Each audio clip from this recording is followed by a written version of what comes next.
hay una constitución que todavía en algunos artículos hay algo inconcluso que no se estableció como debió debatirse en su oportunidad con mayor profundidad.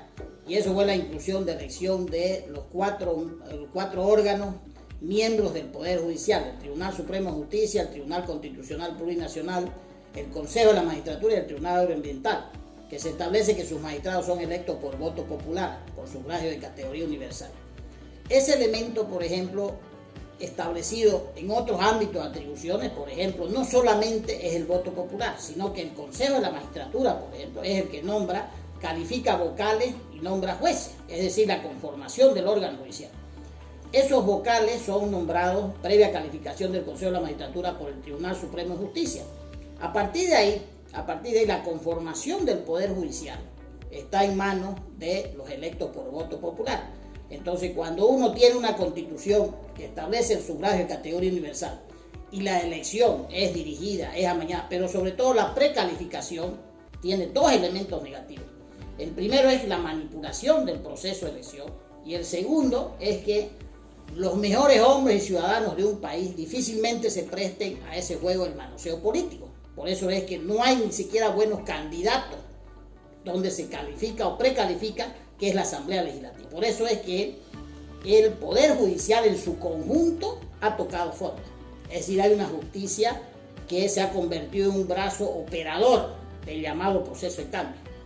Y esa solución no viene por una simple cumbre, ni viene por una simple renovación del Poder Judicial, sino viene por un proceso profundo de cambio y una reforma constitucional.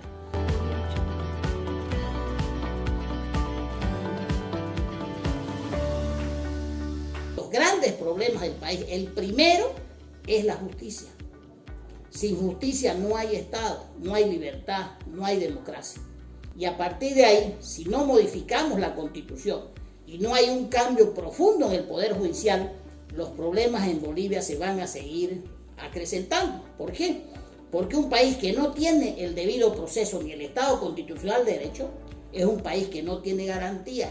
¿Cómo nos afecta a las autonomías y a los gobiernos municipales y a los gobiernos departamentales? Nos afecta de dos maneras.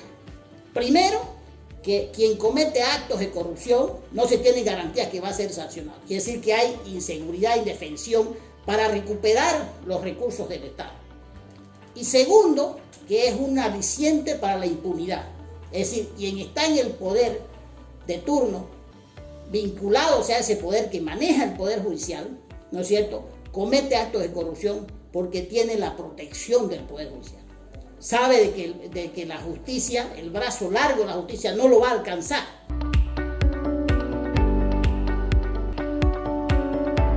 El alcalde Johnny Fernández ha planteado y la ha elevado al señor presidente y hasta ahora no hemos recibido respuestas sobre ese proceso de cambio que se debe hacer para beneficio de los 11 millones y medio de ciudadanos, que nos lleve a plantear primero la abrogatoria del voto de sufragio universal y que sea por calificación de mérito, pero sobre todo por sus antecedentes. Es decir, apartando y obviando todos los cargos políticos habidos y por haber, para evitar la injerencia. El segundo elemento es que esa conformación del Poder Judicial, es decir, vocales departamentales y jueces de todo el ámbito de la judicatura, sean también electos por voto, mejor dicho, por calificación y concurso de mérito. Lo que quiere decir que en determinado momento tendríamos una renovación total del Poder Judicial, independiente de los otros tres órganos del Estado.